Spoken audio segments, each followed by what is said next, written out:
Hello, everyone, and welcome to ECIPE's Global Economy podcast. My name is Fredrik Erixon, and today I am pleased to welcome back to the podcast my old friend, Frank Lavin, who is now spending quite a lot of time promoting his new book that just also has been released in Europe. It is titled Inside the Reagan White House, a front row seat to presidential leadership with lessons for today. And it is a delightful read with strong analysis and piercing observations about America, of course, but also US domestic and foreign policy and the world of then and today. The front row seat that Frank has in the title, of course, refers to the fact that he worked in the Reagan White House, starting as a volunteer in Reagan's transition office and staying mostly throughout his 2 terms in office in various White House positions. After his time in the Reagan White House, Frank has had very senior positions in the Bush administrations, peer and fee, and pursued a business career between government service, which included, among other things, the launch of a successful e-commerce platform in China. Now, Frank is, among other things, a visiting fellow at the Hoover Institution at Stanford. Frank, welcome to the podcast.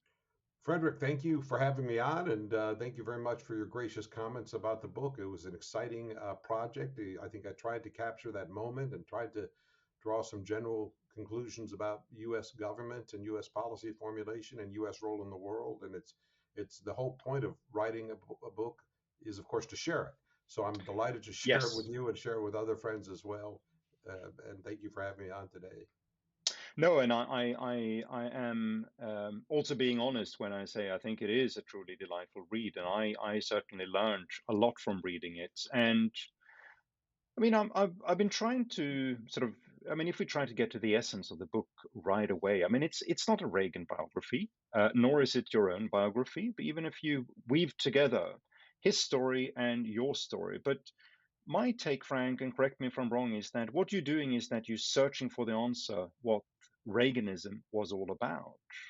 His presidency continues to inspire and elude people to this day.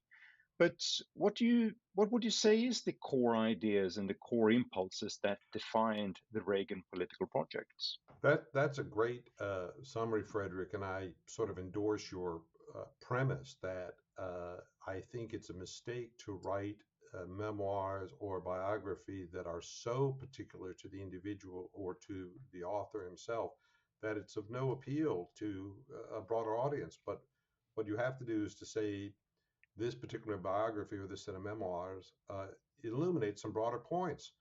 And so even if you have no particular interest in the 1980s or Ronald Reagan, there's some interesting discussions about what is the point of government or what is the point about U.S. foreign policy? What is U.S. international role? What should we try to do and why should we try to do it? So I hope that the reader walks away with some kind of elevated sense of decision making and statecraft and so forth.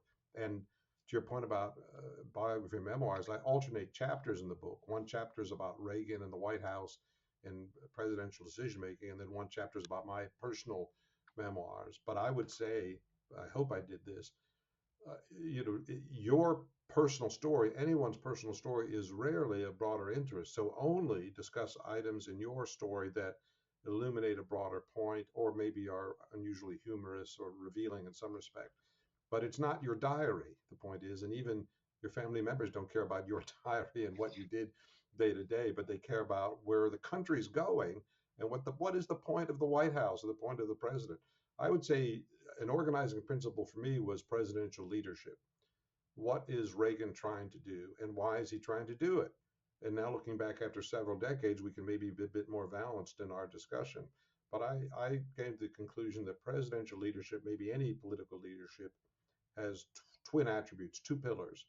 One is you have to be able to articulate a vision. You have to have a sense of where the country needs to go, what will improve people's lives, what will improve our security. So you have to have that vision. You have to be able to articulate it. And the second pillar of leadership is you have to be able to create a consensus for action. You have to be able to garner popular support and in the US system, legislative support that allows you to move ahead. So you're always communicating. you're always trying to invite people to your positions. You're always trying to present your positions in as positive a way as possible, and you're trying to never be exclusionary. You're trying never say, because this fellow opposed me last year on some major legislation, he's now my enemy, or I have disdain for him. Reagan's view is very much the opposite. It doesn't matter. It doesn't matter how many times you might have voted against me or spoken against me. I invite you to support me in this piece of legislation or this government initiative. And you'd enjoy some success if you took that attitude. But I'd also say that's how most of us, or we'd say the more mature of us, try to approach life in general. That even if somebody wasn't particularly helpful last year, maybe they can be helpful this year, or we can find a way to work again. But the point is, don't go through life with a chip on your shoulder or with animosity towards others, even if there'd been a point of difference in the past. So that was, I think, a great leadership lesson, a great life Mm, lesson from Reagan. mm.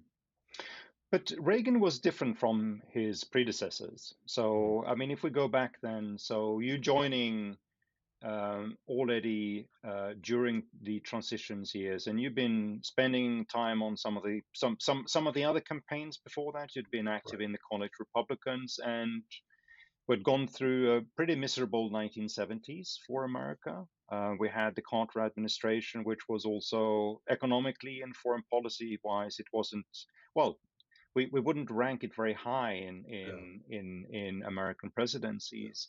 Reagan did not come in and say, "Let's just continue whatever we're doing. Let's just continue." He came in and Yeah. said something very very different. And what was that different that he Yeah, wanted to I bring think to there America at were that at point? least, I think that's a very fair assessment. And I think there were at least two sort of general philosophical elements of his presidency in which he had varying degrees of success. But one was the size of government and the role of government. That government had been on largely an open ended expansion for some 40 plus years, from the Franklin Roosevelt and the New Deal's anti-depression initiatives of deficit spending and expanding the role of government, to Lyndon Johnson's Great Society, where that continued. This view that there are problems out there in the country, but a government program can fix these problems, and all we need to do is allocate resources against them, and the problem will get better. By the way, there's a lot of truth to that premise, I would say, but it's finite truth. And the other element you would see is the 20th century road along. It's not only is it finite truth, but there are diminishing returns. The more you add, if a school system is giving you poor results, and you decide to put more money to that school system, you might get better results, but it's going to taper off. It's going to level off. And then you could also say, by the way, you might even get worse results at some point. There might be second order effects or other problems with your spending that doesn't give you any improvement at all and actually causes deterioration. So Reagan was the first president. This has been widely discussed among intellectuals and certain people who are right of center. But Reagan was the first U.S. president to point all of this out, and really changed the nature of debate. That maybe the indirect cost of a new government program exceed the benefit of that program, and so maybe we ought to be more thoughtful about, does government need to be bigger or not? And it's still striking in America today that jurisdictions that have lighter tax rates and smaller governments can end up with much better results than jurisdictions that have more expensive government and higher tax rates. So that pillar of Reagan, I think, is something that history will treat him very kindly for. And the second pillar of Reagan's presidency, the second sort of philosophical element, was the Cold War management, where the consensus view of Cold War management was we had to be on the defensive and we had to protect the status quo. That because it's a competition between two heavily armed nuclear powers, that any change in the status quo risked escalation, risked security. And so the best thing we could do was to keep even with the Soviets and sort of push back when they tried to push us. And we were in this, John F. Kennedy said, long twilight struggle. So we could not foresee an end to it, and we just had to sort of endure it. And Reagan didn't accept that. Reagan had gone toe to toe with communists domestically in Hollywood when he was a union president. He had enormous concern about their behavior, and his view was, as he said to his staff, we win, they lose. His view was we have a moral obligation to stand up for liberty and democracy and human rights, and that's going to be a center part of his presidency. And part of that is going to be improving our military capability. Part of it is going to be global messaging. part of it is going to be alliance collaboration and management, part of it is going to be supporting anti-communist insurgents in the third world. But he had all of these building blocks, and it put enormous pressure on the Soviets, and inevitably the Soviet Union did collapse, and the world is better off. Mm. And would you say that's also the closest we can get to Reagan doctrine in foreign policy, which is he's not a status quo individual who comes in. He's not prepared to accept what had perhaps been partly since Nixon and Kissinger going into the Carter administration years, which was a realpolitik feeling that no, no, no, just stay in your Yeah, lane, don't do anything here to disrupt right, things.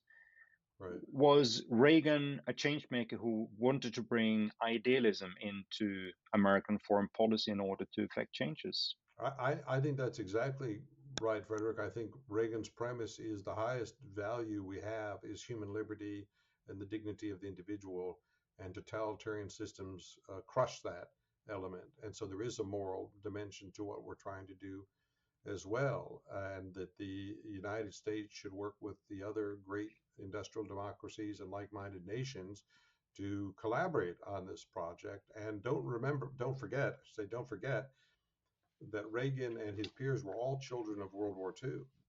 They all saw what happened when totalitarian systems gained the upper hand, that they almost by definition are predatory and opportunistic.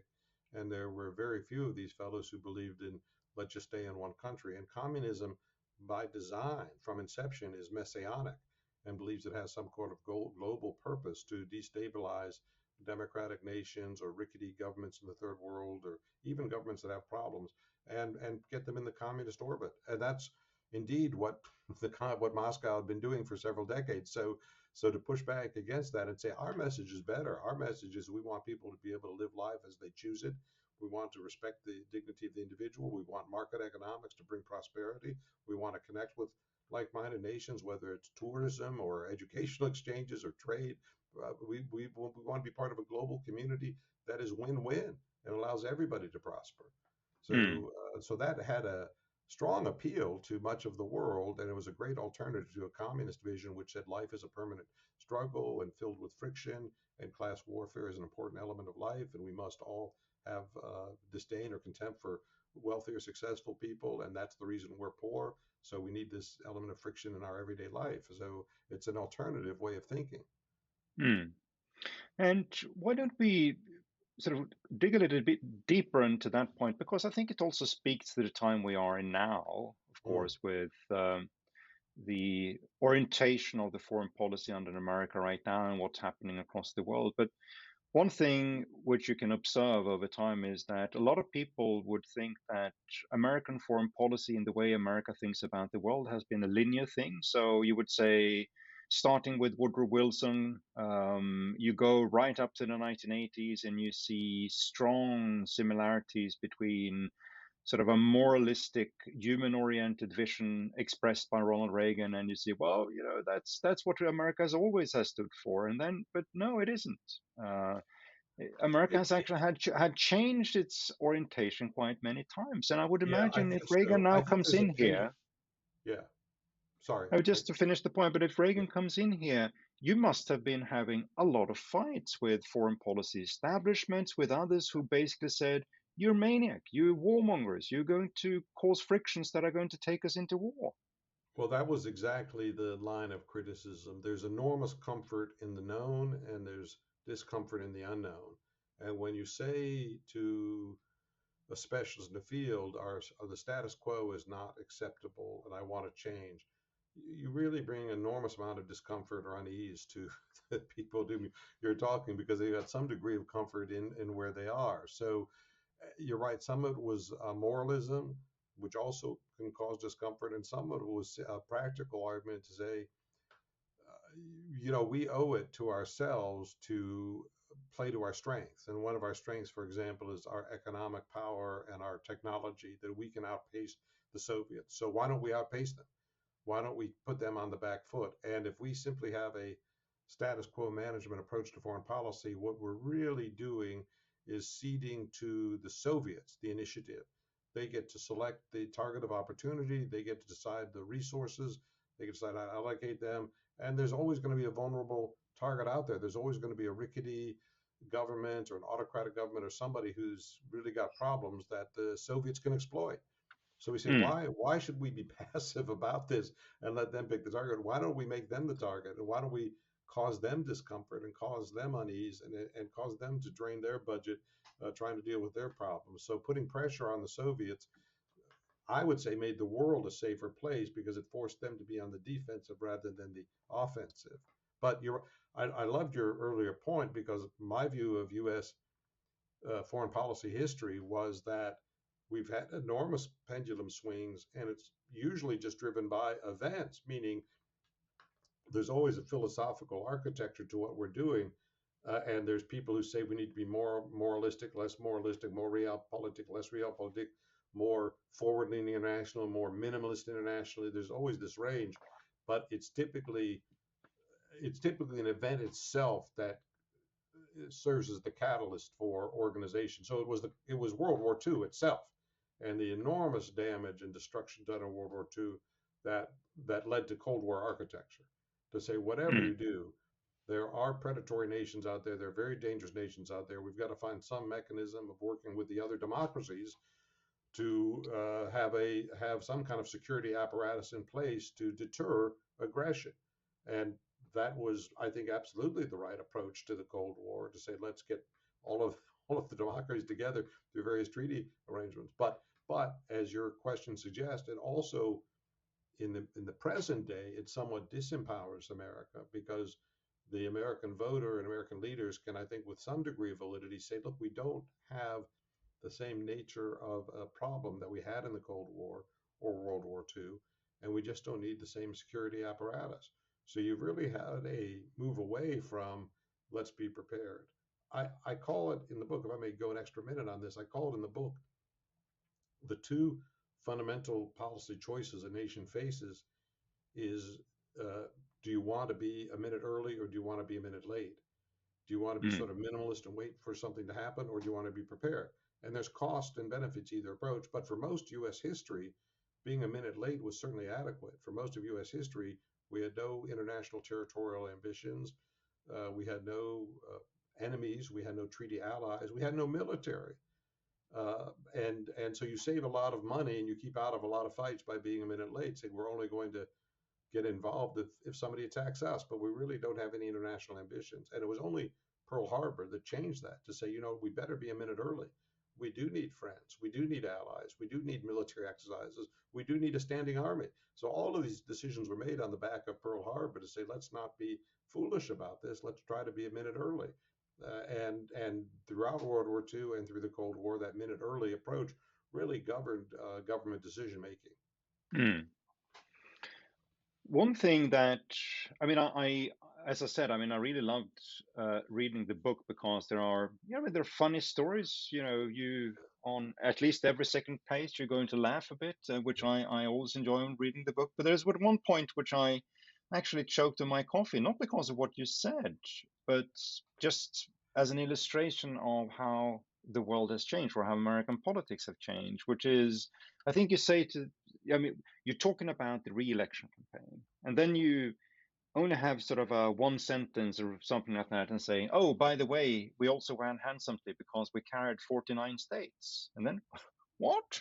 49 states? You carried 49 states in the re-election campaign.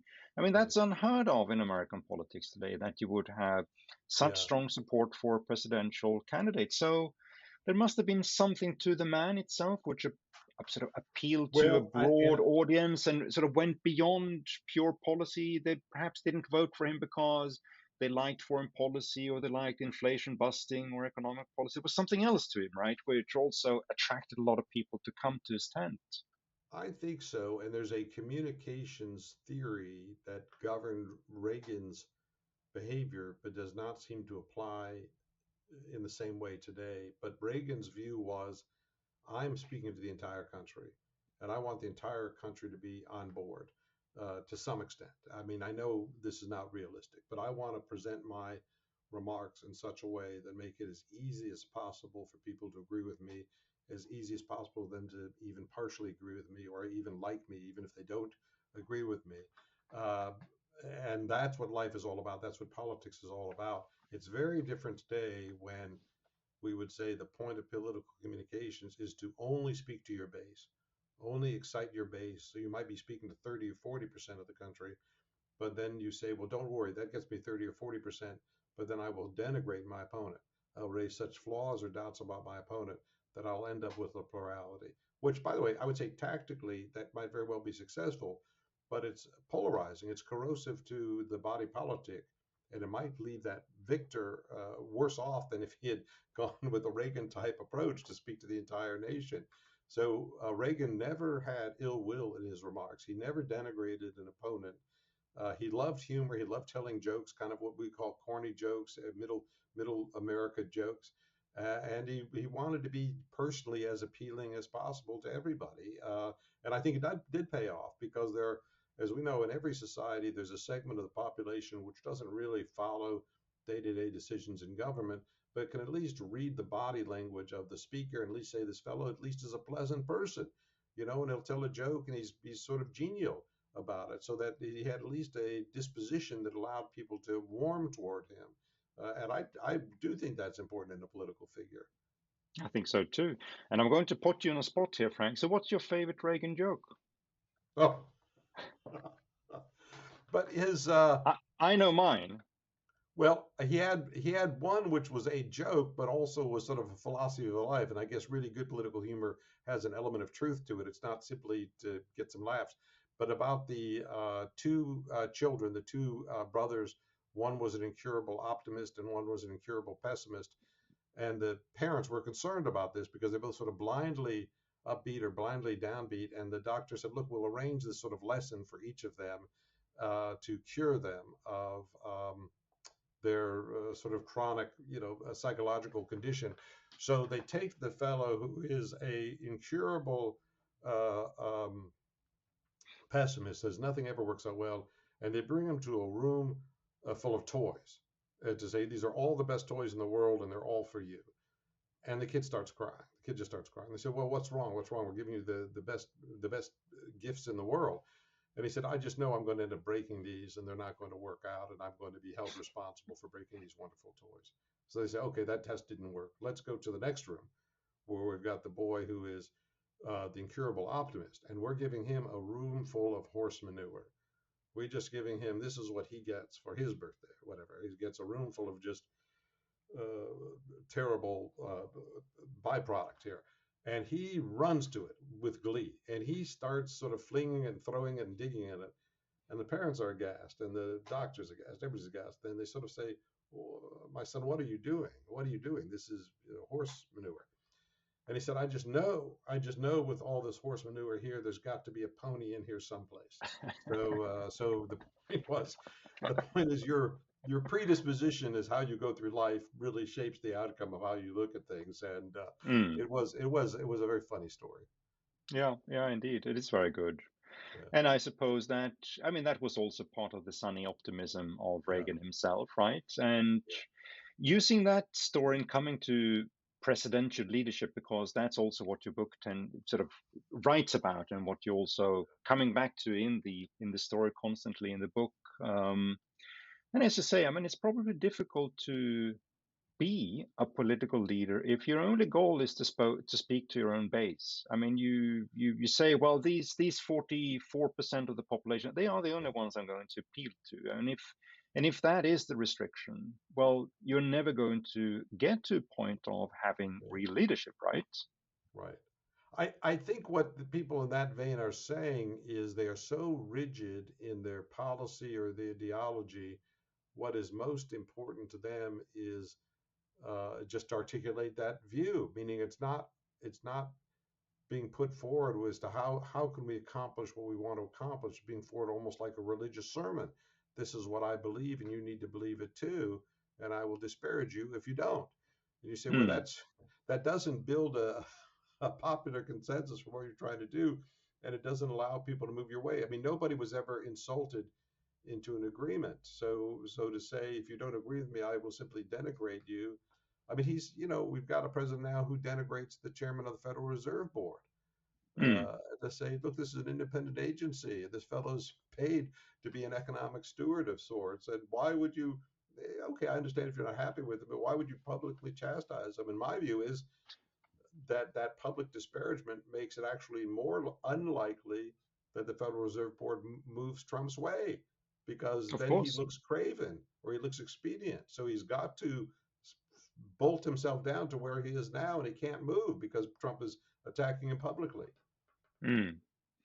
So coming to that point, because, and I think it's important because you raised it also already in the introduction, that one thing that prompted you to write the book was the January um, 6th experience in America, and um, and sort of seeing that spectacle of an outgoing president refusing to accept an election, refusing to take leadership basically over his own tribe and avoid that they were going to do nasty things. What I'm a little bit surprised to see, because like you, I think there is an ocean between Reagan and Trump. And on one issue that we just talked about is pretty obvious when it comes to the optimism, when it comes to the outlook on America. I mean, the Reagan I watched from afar was a very, very optimistic guy. He talked well about America. He talked well about fellow Americans. While right now you have a guy in the White House who basically seemed to think that America is just shite unless he is in the office. And he regularly denigrates fellow Americans, talk badly about them, and doesn't really carry that idea that the country can move to a much better place if we move together and we do the right things together. But that's just sort of perhaps my view and perhaps your view. What I'm more surprised about is the number of people who think there is a lineage between sort of Trump and Reagan. I mean, some of them are going to say, and we've seen this for a couple of years now, is people reinterpreting sort of Reagan policy, for instance, on trade, saying, no, no, no, he was a protectionist. Just look at what he was doing against Japan and sort of the threat of Japan at that time. He was a pure protectionist. Others are going to say, well, on trade, he was like Trump, or Trump is like Reagan, but peace through strengths attitudes, isn't that something which connects Trump and Reagan too? And then you have others. I don't know if you've read Max Boot's I have, biography on Reagan, and it seems to me that one thing he wants to say in that book is that sort of the type of ideology that Reagan's anti-communism bred led to sort of the inclusion of racists and political weirdos, and now they are yeah, finding a way into the White House again, or at least into the crowds around the president. yeah. What you make of all this, Frank? Yeah, well, I very much agree with your general approach that Reagan and Trump were not just stylistically quite different, behaviorally quite different. Their view, I think, of America and of America's promise and the nature of politics is quite different as well. And Trump is fundamentally a grievance candidate and a grievance message that things are wrong. And Reagan was fundamentally an aspirational candidate, aspirational, that things can be better. So Trump is governed by yesterday or his view of what yesterday was, and Reagan is governed by tomorrow. That regardless of where you are in life, regardless of what problems you have, tomorrow can be better. And let's think about what kind of policies that allow everybody to get a job, that allow everybody to get out of high school. Let's empower the individual. The other interesting aspect of uh, difference between Reagan and Trump is just that Reagan was empowering the individuals and saying, we've got to come up with the best way to move our society ahead. Trump is almost 100% being grievance based. He's almost 100% exculpatory. All of our problems have nothing to do with us, but foreigners have done this to us through trade or through fraud or through some kind of malevolent behavior. Foreigners have hurt us, and we're going to push back against foreigners. So it's a grievance message with a victimization message. And that can be quite damaging to the people you purport to help, because you're disempowering them instead of telling them, let's find a way. If this US steel industry is under pressure, let's understand why it's under pressure and maybe in some states it's actually growing, in some states it's shrinking. That suggests maybe it's state laws, state regulations, not somebody dreadful in Korea is trying to hurt us. So let's take responsibility for our problems in the first instance. So it's a very, very different sort of worldview. And I very much disagree with that Max Boot allegation. I think, meaning uh, Reagan wanted as big a tent as possible, we'd say as broad a support base as possible, but it's absolutely against extremist or political violence. And there were organizations that were sort of conspiracy or adjacent to a conspiracy, the John Birch Society, that he would just disparage and say, I want nothing to do with these fellows because they're disreputable. So he broke, I think, with John. I think the John Birch Society famously said that either Eisenhower was a communist or a communist pawn. Uh, and sort of Reagan broke with that and said, "Look, this is a nonsense organization. It cannot be taken seriously, and it's hurting. It's hurting the entire political discourse about Mm, where we're trying to go to push back against communism." So I don't accept Booth's interpretation at all. mm.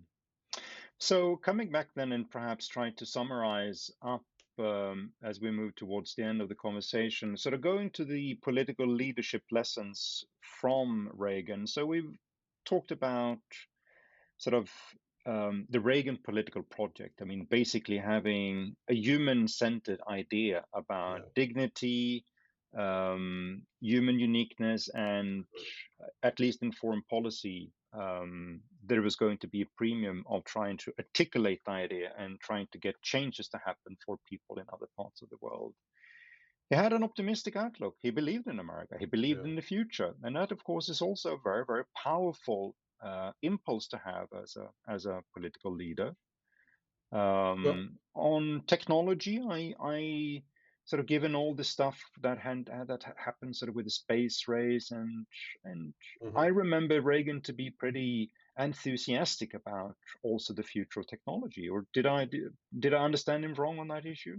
No, his personal life embodied several technological transitions that forced him to recalibrate, rethink, reposition, respond for his own personal benefit. Going from radio to Hollywood was a big transition, but he's going from a established technology to talking pictures as a new technology, and then going from movies to television is yet another technological shift. So I think his view that one component of leadership is that society is always changing. Society is always in transition. Technology is always putting changes upon us, but improving our lives.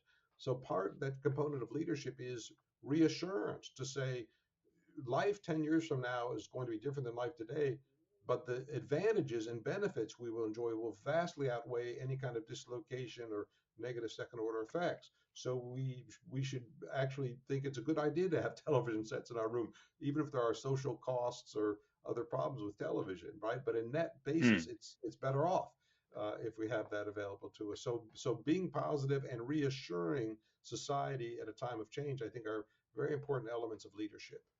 mm. And we also covered a little bit on sort of the Reagan element of trying to communicate with the full country, not just with your own tribe. So that's important too. But what are the other lessons on presidential leadership you think is important to carry from Reagan into our current and Well, I contemporary think politics? fundamentally the government leadership is not about being reactive and responding to your inbox and simply optimizing your preferences within a given set of choices. It's about changing the system or altering the choices you're given. But 19th century presidency, the office was small, the budget was small, the country was much smaller, and it was almost a clerical kind of assignment. And when we had moments of great trauma, like the U.S. Civil War, but a lot of the day-to-day peacetime was almost clerical. Choices are put in front of you, and you make a choice, and then you file it away and go to the next. So you're really running your inbox. But with mass communication and mass expansion of the role of government, you are running your outbox. You are saying, I am speaking to the nation. I am setting the pace of what issues are important and what is our response to these issues, and what kind of a country do we want to be 10 years from now, 20 years from now, and how do we get there? And we want a society where everybody has an opportunity to find employment and stand on their own 2 feet and participate in society. We want a society where everybody can graduate from high school, which is sort of a version of the first point. We want people to live better, live longer lives, live healthier lives. How can we do that? So those kind of visionary views of society, I think, is what presidential leadership is all about. Mm. Yep, indeed, a very important lesson. And of course, just being a decent human being, I suppose, as well, right? Um, and that is something which I also find pretty interesting, that he could have vicious substantive differences of opinion with other people, but they did respect him. I mean, you talk a lot about the relationship between Reagan and Tip O'Neill in Yeah, the book, and there was an element of fundamental decency there, which also yeah, extended to these transactional instrumental relations that you need to have. yeah. And I think, in a way, if we go back to these few decades, in a way, there's almost an overcompensation. Meaning, if two people had really different political views, they should make an extra effort to be gracious and polite and civil in their personal interaction, Mm, because they're not trying to dehumanize the individual. In fact, you should try to understand the person who you might have disagreements with. So simply insulting the person and dehumanizing him doesn't help anybody. But unfortunately, we see that, I think, with some degree of prevalence in society today, that nobody seems to have a sense of humor about it. Nobody has the ability to be civil to somebody they have a disagreement with. So you have nothing but your existence is 100% defined by your political identity, and you're denying somebody's humanity, I think, unless you respect that person as an individual. And look, everybody's got their own journey, their own story. If you ask Barack Obama, how did you come to the political views you now hold? Well, part of that, at least, is his own personal story, his own personal journey. But I think I mm, would say the same thing about Jimmy Carter or Ronald Reagan. Each of them had a journey and experiences and lessons, and they've internalized that. And they also read and they talk and they're part of a political process. But at least I think they have respect for the other person's personal journey. To say, I don't hate Jimmy Carter, I don't hate Barack Obama, although I might have real differences with what they're trying to do politically. mm, indeed. And that's an important part. It's very Yeah. important. And of course, unfortunately, it's too often forgotten in contemporary politics today. Before we close, Frank, do you know which Reagan joke is my favorite? Tell us your favorite Reagan joke.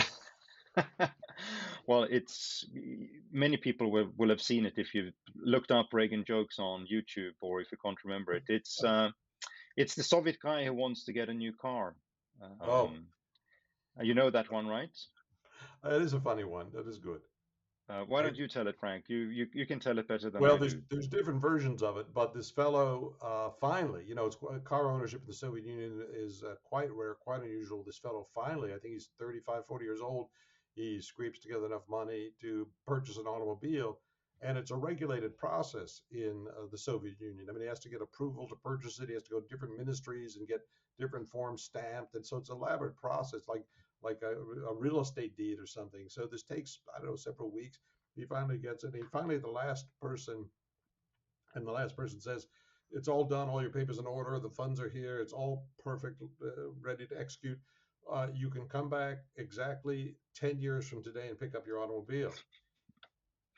And the fellow says, "Well, morning or afternoon?" And the man behind the desk says, "Well, it's 10 years from today. What possible difference could it make whether it's morning or afternoon?"